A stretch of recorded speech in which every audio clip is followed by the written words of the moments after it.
শিলিগুড়ি বা নিউ জলপাইগুড়ি থেকে মিরিক হয়ে দার্জিলিং যাবার পথেই পড়বে বেশ কিছু টুরিস্ট স্পট, যার মধ্যে অন্যতম হল গোপালধারা টি এস্টেট।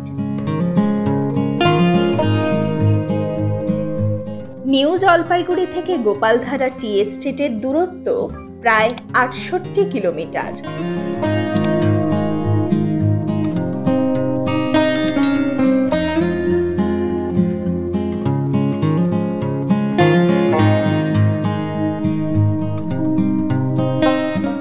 এই টি এস্টেটের জমির পরিমাণ ৭৯০ একর, যার মধ্যে মাত্র ৪৩০ একর জমিতেই চা চাষ করা হয়।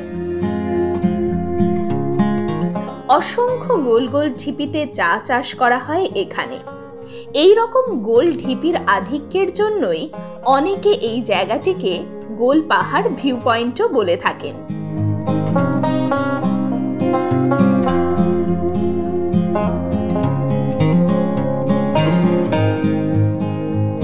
এখন আমরা চলে এসেছি গোপালধারা টি এস্টেটে।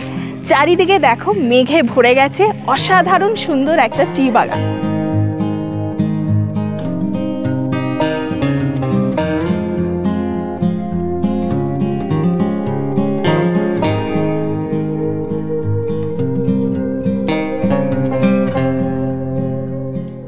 রাত্রিবাসের জন্য এখানে আছে হোমস্টে। ডিটেলস থাকলো ডেসক্রিপশন বক্সে। কথিত আছে 1881 সালে গোপাল নামে এক ব্যক্তি এই পাহাড়ের ধাপে ধাপে ধান চাষ করা শুরু করেছিলেন। নেপালি ভাষায় এই পাহাড়ের ধাপকে বলা হয় ধারা, তাই এই জায়গাটির নামকরণ করা হয় গোপালধারা।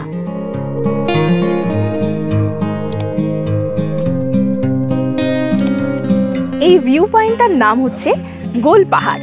এখানে তোমরা যেরকম এরকম সুন্দর দৃশ্য উপভোগ করতে পারবে, তেমনই কিন্তু সামনে রয়েছে রেস্টুরেন্ট, যেখান থেকে তোমরা বিভিন্ন ধরনের খাবারও খেয়ে নিতে পারো। 1920 সাল থেকে এখানে ধান চাষের পরিবর্তে চা চাষ করা শুরু হয়।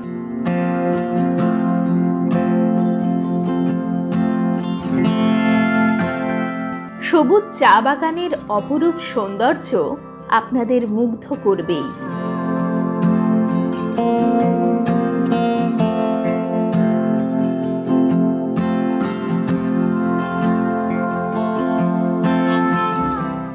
অপূর্ব প্রাকৃতিক সৌন্দর্যে পরিপূর্ণ এই টি এস্টেটটি শুটিং স্পট হিসেবেও বর্তমানে খ্যাত।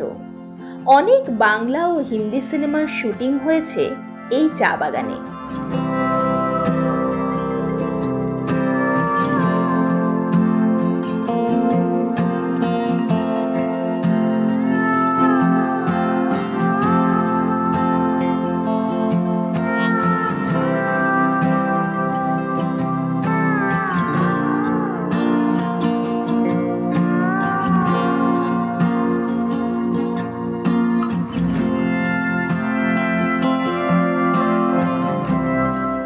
চা বাগানে মেঘের খেলা দেখতে দেখতে কাটিয়ে দিতে পারেন বেশ কিছুটা সময়।